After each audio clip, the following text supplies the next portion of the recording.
The sirens didn't come with warning, they came with purpose, cutting through the morning silence like knives drawn across bone and memory. Two squad cars screeched into the cracked driveway of a small yellow house in a tired Pennsylvania town, brakes howling, engines purring like wolves who'd finally caught scent of the lamb.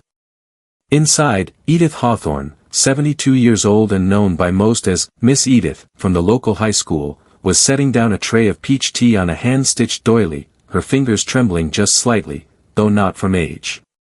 The knock on the door wasn't polite, wasn't measured, wasn't anything short of a demand with a badge behind it. It landed like a judge's gavel and echoed across decades of spotless living. By the time she opened the door, 3 officers stood like shadows against the morning sun, and one of them, a younger man with uncertain eyes, read the warrant with a voice that betrayed more pity than authority.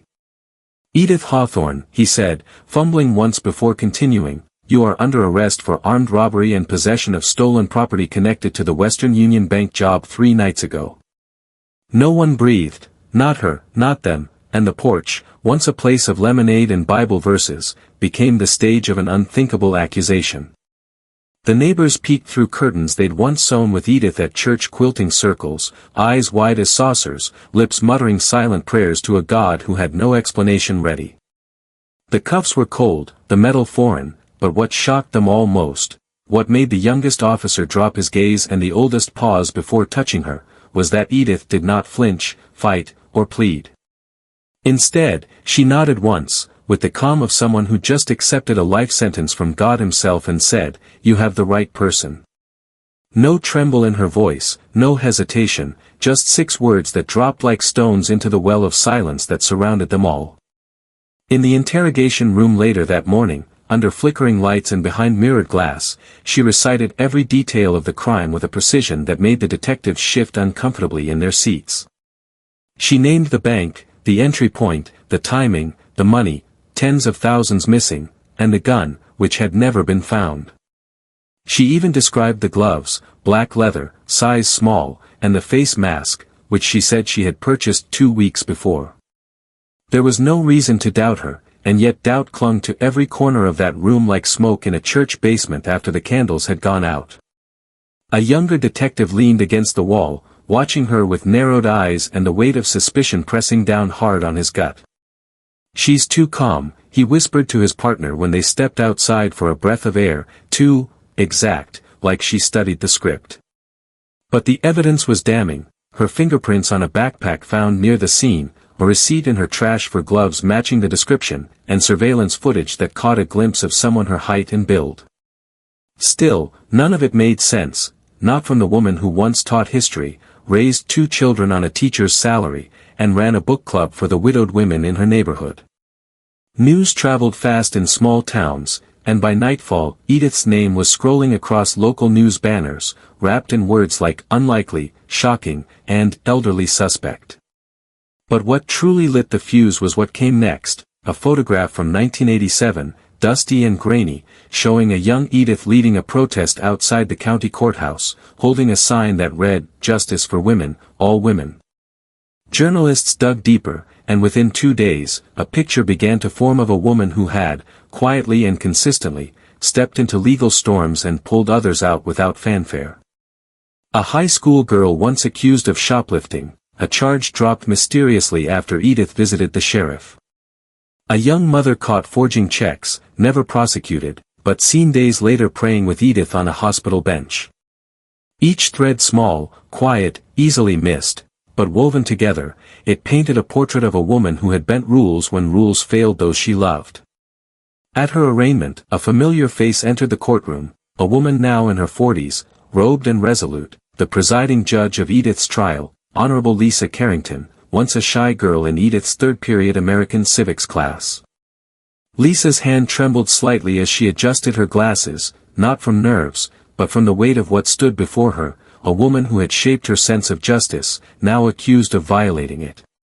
The courtroom was packed, the air thick with whispers, some calling for mercy, others for answers, none sure of which was more appropriate. And through it all, Edith stood tall, never defiant, never broken, her eyes searching the gallery only once, to a young girl in the back row, her granddaughter Marion, 19, tears tracking down a face that had seen too much, too soon. After the hearing, as reporters swarmed and questions flew like arrows, Judge Carrington called for a recess and summoned Edith to her chambers.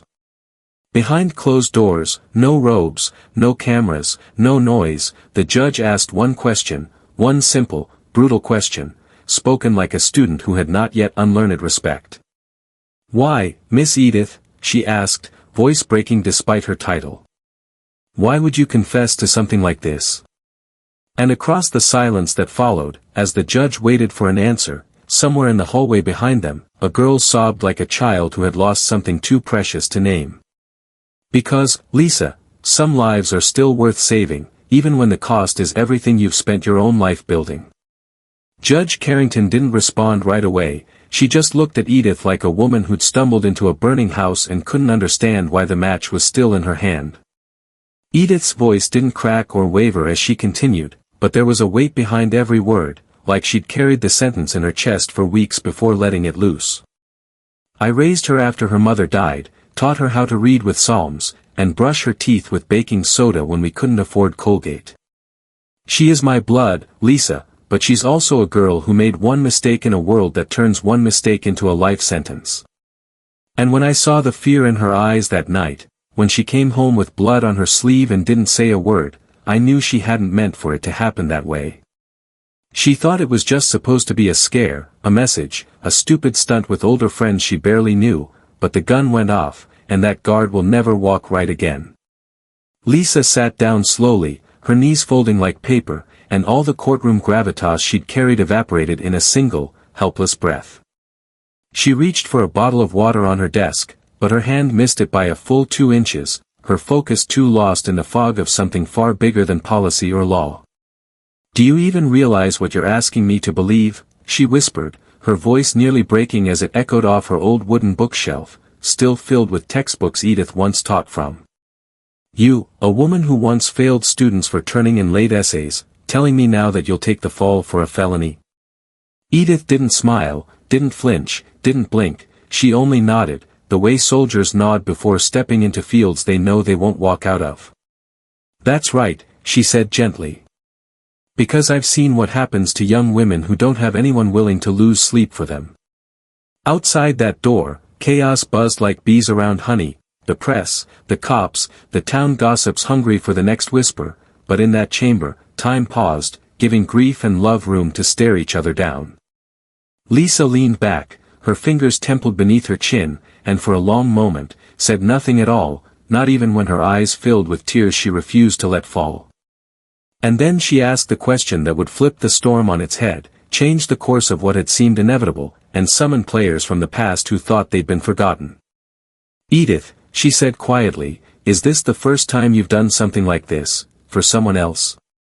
The silence that followed was not the quiet of denial, nor the stillness of guilt, but something more dangerous, the slow exhale of a truth long buried beneath years of kindness. "I suppose it depends on what you mean by like this," Edith said, folding her hands in her lap, her eyes never leaving Lisa's. "I've bent things.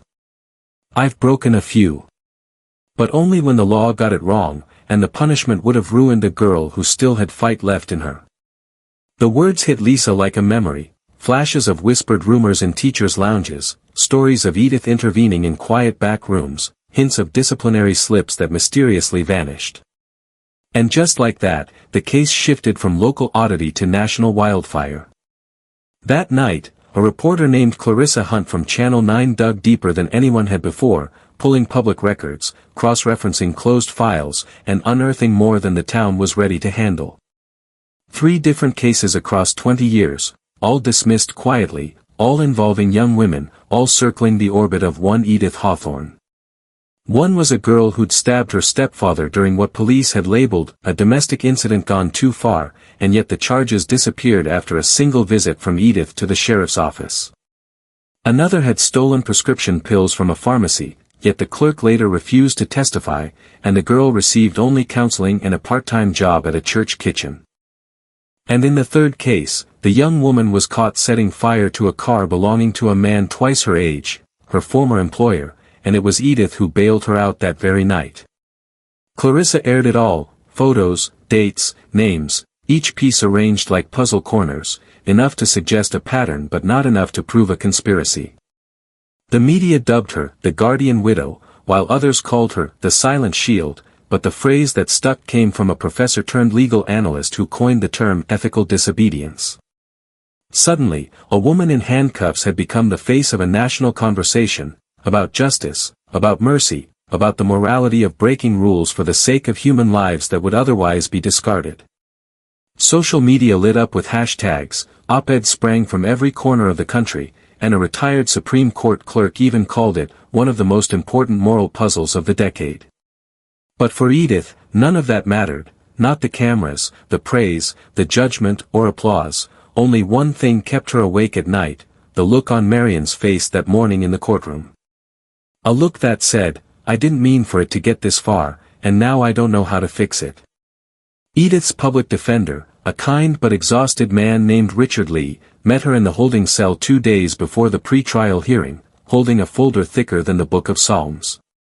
"We can probably strike a deal," he said, his voice low, knowing the reporters had ears even behind cement walls. "If you give up the real name, the real person, who pulled that trigger, you could avoid jail time, maybe even walk free." Edith looked at him for a long time, and then she shook her head like a mother who'd been asked to sell her child for scraps. "No deal," she said firmly. "I've already buried enough people in my life. I'm not sending this one to hell just to spare myself purgatory." And that's when something cracked, not in her, not in Richard, but in the walls between 2 generations of women trying to carry pain without passing it down like heirlooms. Because Marion, who'd been listening from the other side of that concrete barrier, slipped a folded note through the slit beneath the visitation window, her handwriting jagged and smudged with tears. "Grandma," it read, "what would you do if you were me?" And Edith, staring down at those words written in desperation, whispered back so softly the air barely carried it. "I'd tell the truth, before someone else decides what it is for me. Then help me tell it, before I lose the nerve to say the words out loud." The words barely left Marion's mouth before she collapsed into the cold plastic chair of the visitation room, her whole body trembling as if the truth itself had started clawing its way out of her chest. Her fingers shook as she reached across the divide, palms open, desperate not for comfort but for anchor, something to keep her from running straight into silence and letting it swallow her whole. Edith didn't hesitate, she pressed her wrinkled hands over her granddaughter's like a lighthouse keeper shielding a candle from the wind, her eyes steady and calm in the face of the storm breaking across Marion's soul. "You're not alone," Edith said softly, but the softness carried iron beneath it, the way a whisper can feel louder than a scream when spoken by someone who's already paid the cost of silence. Outside, a guard cleared his throat and shifted his stance, but neither woman looked up. They were locked in something older than law, stronger than blood, and far too fragile to interrupt.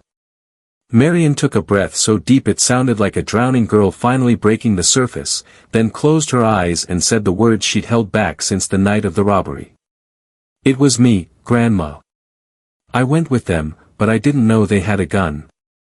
I didn't know anyone would get hurt." Every syllable cracked open a piece of her, and with each one, the weight of Edith's sacrifice became heavier, not lighter, not noble, just unbearably real. "I was trying to get away from them," Marion whispered. "I swear I was going to leave right after, but then I saw the blood. I saw the guard fall and I froze." Edith's face didn't change, no judgment, no surprise, just a quiet kind of grief that lives in the marrow of a woman who spent her whole life watching people fall down and choosing, again and again, to lift them up. Marion's tears came fast then, not the pretty kind but the kind that soak through sleeves and leave trails down cheeks like rivers cutting through canyons made by guilt. "I didn't pull the trigger," she said, "but I was there, and I ran." The silence that followed wasn't empty, it was holy, the kind of silence that only comes when someone finally lays their soul bare on the table and asks you not to walk away. Edith leaned closer, her voice slow and warm, like a hymn hummed in the dark after the last candle's been blown out. "Then you're going to walk in there," she said, "and you're going to tell them everything, not just for me, but for the man who still can't feel his legs and the woman who raised you to know right from wrong. And when they ask you why," she added, her grip tightening just slightly, you'll tell them it's because love doesn't let somebody else carry your sin when you've got legs strong enough to carry your own. That night, Marion made the call to Richard Lee, and the following morning, before reporters could blink and before the courthouse had time to stir its coffee, she gave a full, sworn statement to the district attorney. It made the front page of every local paper, the lead segment of every evening news broadcast, and even a sidebar mention on a national headline ticker: "Granddaughter confesses to crime grandmother took blame for." The backlash came hard and fast. Some called her brave, others selfish, a few labeled her the product of a generation too soft for consequences, but none of it mattered as much as the man in the hospital bed.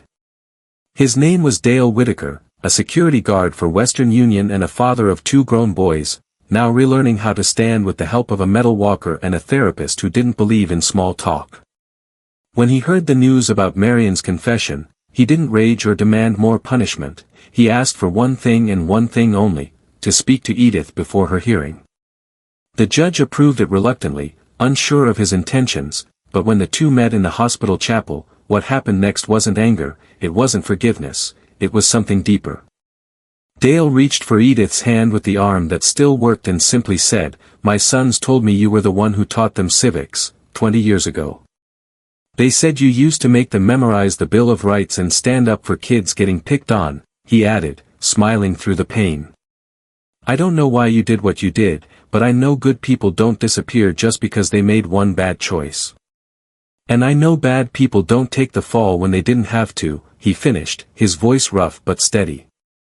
Word of that meeting spread like wild honey, sticky and impossible to ignore, and suddenly the courtroom was no longer the only arena of judgment. The public had found a new kind of story to rally behind. Lisa Carrington watched the storm swell with the calm of someone who'd seen justice twisted too many times into shapes it was never meant to take. She ordered a closed-door session with the DA, Richard Lee, and Edith, asking one final question as she looked across the table into the eyes of the woman who once taught her what the 14th Amendment meant. "Do you understand," she asked, "that by accepting Marion's confession, this court will have to release you, but it might not spare her?" Edith answered without hesitation, as if the truth had never once needed rehearsing. "I understand that protecting her from the truth is what almost ruined her, and that letting her face it is the only thing that might save her." The court date was set, the hearing scheduled, and Marion, wearing her grandmother's pearl earrings and a thrift store dress pressed that morning with shaking hands, took the stand without a lawyer. She told the truth, not all polished and perfect, but raw and full, the way truth should be when it's finally ready to stand up straight. The courtroom held its breath as she described everything, from the plan to scare the clerk, to the getaway car, to the cold metal of the gun passed from hand to trembling hand. She named names, accepted blame, and looked right at Dale Whitaker when she said, "I wish I could undo what happened to you, sir. I wish that more than I've ever wished anything in my life."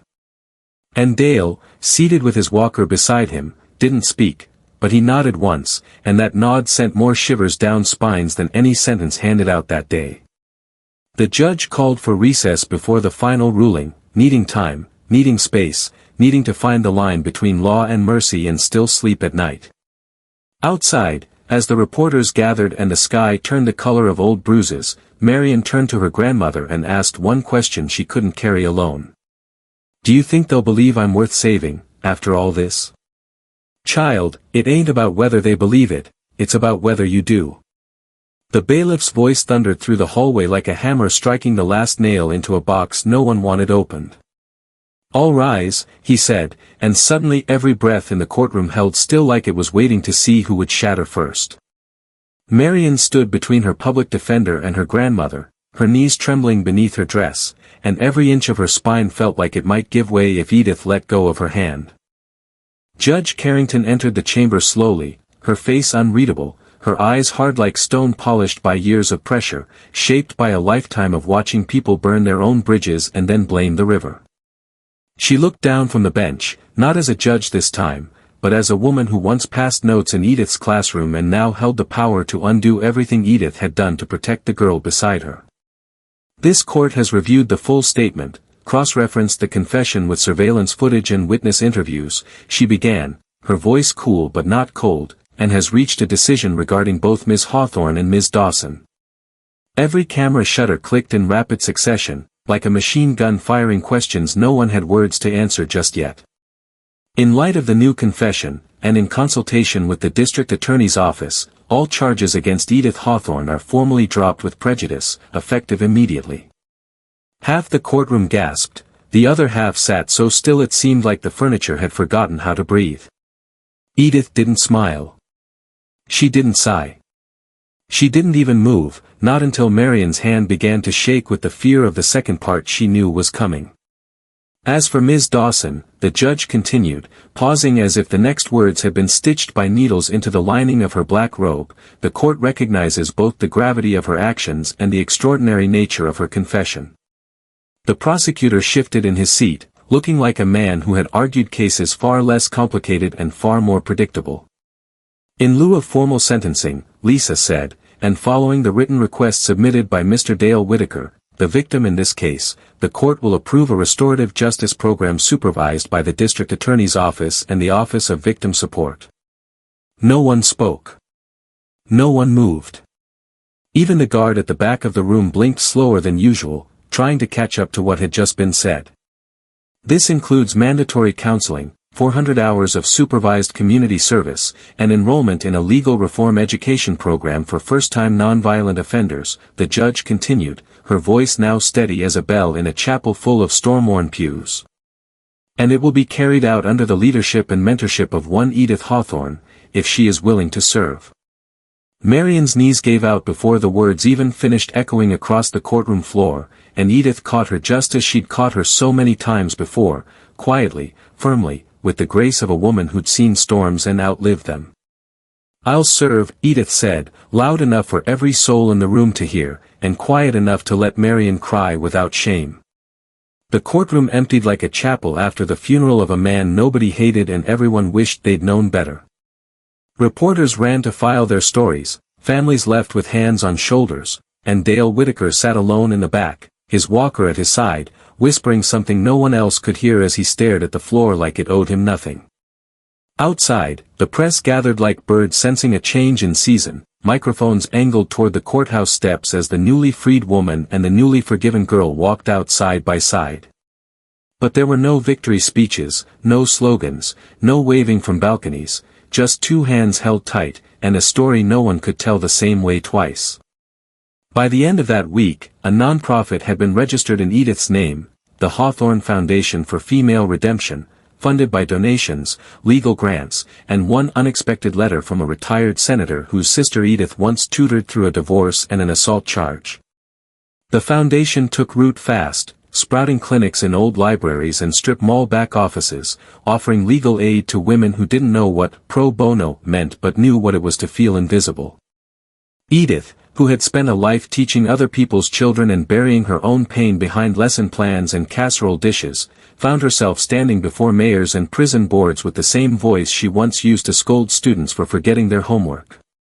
She taught law not like a scholar, but like a woman who'd carried the full weight of what happens when it's used as a weapon instead of a shield. She sat with women who hadn't spoken to their mothers in years, wrote letters for girls whose reading stopped at 7th grade, and trained volunteers how to listen better than they spoke. And Marion? She worked beside her every day, not because she had to anymore, but because she understood now what Edith had meant that day in the cell. "You don't fix the world by running from it," Edith told her one morning over coffee in a paper cup and a sandwich wrapped in foil, "you fix it by walking straight through the mess, even if it ruins your shoes." A year passed like a single long Sunday, slow in places, filled with grace, and rough around the edges. Then one afternoon, a letter arrived at the Hawthorne Foundation, no return address, just 3 words written in black ink across the envelope, "You don't know me." Edith opened it slowly, unfolding the paper like it might bite her, and read the first line aloud. "I was one of the girls you saved. But you don't remember, because I never spoke your name until now." Marion froze beside her, one hand hovering above a stack of intake forms, her breath caught like a hymn half-sung. Edith kept reading, her eyes narrowing slightly as each word carved a groove in her memory deeper than the last. "You kept me out of prison when I was 17, and pregnant, and too scared to speak. You made a call to a judge whose son you taught, and you told her I was more than my worst moment. Edith's voice caught, not from emotion, but from something colder, recognition. Because the next sentence wasn't a thank you, it was a warning. They've started asking questions about you again. Deeper this time. Not about Marion. Not about the bank. About the others. Marion's face turned white as flour as she whispered the only question that could possibly follow. Grandma, what exactly did you do before I was born? I saved women the law forgot, and in doing it, I may have crossed a line no court's prepared to find. The letter slipped from Edith's hand before she could finish reading it, landing on the tile like a confession dropped mid-sermon. Marion bent to retrieve it, but her fingers froze halfway down, as if touching the paper might somehow make the words inside it more true. Outside, someone knocked on the office door, sharp, deliberate, and twice, then silence, the kind that makes the air feel thinner just before something breaks. Edith turned toward the sound, her breath steady, her back straight, and her heart thrumming with the memory of secrets that had been buried under good deeds and sealed with silence. Don't answer it yet, she said to Marion, her voice low and filled with that same warning tone she used once when Marion nearly stepped into traffic at 5 years old. Behind the glass window of the Foundation's lobby, 2 men in suits waited, their expressions blank, their posture too upright to be anyone's donor or lost client. Federal agents, Edith muttered, her eyes scanning the creases in their jackets, looking for the telltale badge clip or the barely concealed bulge of a sidearm. They've been poking around, she said, almost to herself, asking about patterns, files, phone calls I made years ago when no one else was listening. Marion's voice cracked, not with panic, but with the brittle edge of a granddaughter suddenly realizing her grandmother was something more than a teacher and far more than a savior. Are they here because of the letter, she asked, clutching it like it might bite her. Or because of what you've been hiding from me since I was old enough to ask? Edith exhaled, long and slow, like the wind passing through an empty church on a weekday afternoon, when the pews remember prayers no one else can hear anymore. Some of those women I helped, she began, her eyes not leaving the door, they didn't all walk away clean, some of them ran, and some of them never stopped. I didn't just write letters or offer advice, she continued, her words steady but soaked in truth thicker than blood. I changed documents, doctored records, redirected evidence, and made calls to people who owed me favors they never wanted to repay. Sometimes I threatened, she added, her voice now barely a whisper, and sometimes I bribed, not with money, but with silence. Marion stepped back, her mouth opened slightly, her eyes wide not with judgment but with the weight of finally seeing the full shape of the woman who raised her. And you did all this, for strangers, she asked, her voice cracking like old vinyl under a needle left too long in one place. Edith turned and looked her dead in the eye, the way only a woman who's lost too much and given too much more could ever look at someone she loves. No, child, she said, her voice as soft as it was final. I did it for girls just like you. Before Marion could respond, the agents knocked again, harder this time, and one of them called out through the door, his voice muffled but firm. Miss Hawthorne, we have a federal warrant to search the premises and seize all communications related to open and previously sealed cases. Edith nodded once, then walked slowly to the door, every step echoing like a hymn in a sanctuary preparing for a funeral it can't postpone. She opened it without fear, without hesitation, and with the kind of grace that makes you wonder whether dignity was ever meant to be loud in the first place. The taller agent stepped forward, handed her a thick envelope, and met her gaze without flinching, though he looked more like a man delivering a eulogy than executing a search. We know you meant well, he said quietly, but some of what you did, there's no statute of limitation on obstruction of justice. Edith accepted the papers with both hands, her face unreadable, her voice unwavering. Then take what you came for, she replied. But don't forget to take the full truth with you, not just the parts that fit inside your report. For the next 6 hours, agents combed through every drawer, every email, every file folder stamped with red ink and handwritten notes that smelled faintly of lavender and old coffee. They took boxes, copied hard drives, asked questions, and recorded answers that Edith gave without flinching, without delay, without once looking away from the people she'd raised and the legacy they now threatened to dismantle. And when they left, quietly, without cuffs or headlines or arrests, they left behind only two things: a receipt for what they'd seized, and a silence so thick it felt like mourning. That night, Edith sat alone in the Foundation's back office, the lights low, the air still, and the sky outside turning the same deep shade of blue that always reminded her of bruises just beginning to heal. Marion brought her tea, no sugar, just the way she liked it, and sat beside her, knees touching, hands clasped, heart still unsure where to land. "Do you regret it?" she asked softly, almost afraid to hear the answer. And Edith, without lifting her eyes from the window, said the only thing that could ever be said at the end of a life like hers. "I regret the ones I couldn't save," she whispered. "But I'll never regret the fight." 3 weeks later, before the Federal Review had a chance to yield charges or clear her name, Edith stood before a packed hall at a civic conference in Philadelphia, holding a paper folded 3 times and worn at the edges. She had been invited as a guest of honor, but she stood as something else entirely: a warning, a witness, and a woman who had dared to call the law a mirror instead of a weapon. "I never asked for forgiveness," she told the room, her voice carrying not like thunder but like the soft ache of wind through old trees. "But I did ask this country, quietly, in back offices and dim kitchens, to consider the cost of throwing away a life because it cracked once under pressure. And if that makes me a criminal," she added, "then I'll carry that label with more pride than most carry their degrees." The crowd stood when she finished, not in applause, but in something heavier, something closer to reverence.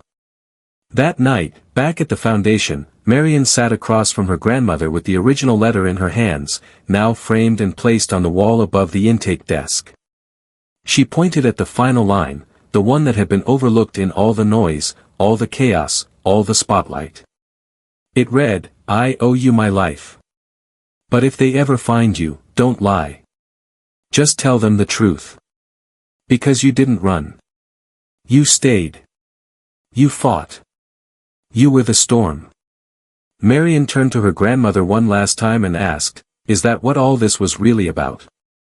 And Edith, folding her hands slowly in her lap, finally revealed what no one, no judge, no reporter, no lawyer or student, had ever known. "No, baby," she said, her voice soft as dusk. "This was never about saving others." She looked out the window, where the night held still. "It was about saving the girl I used to be." Write in the comments where you're from, let's see how far these stories can spread. And of course, subscribe so you don't miss new exciting stories. See you soon.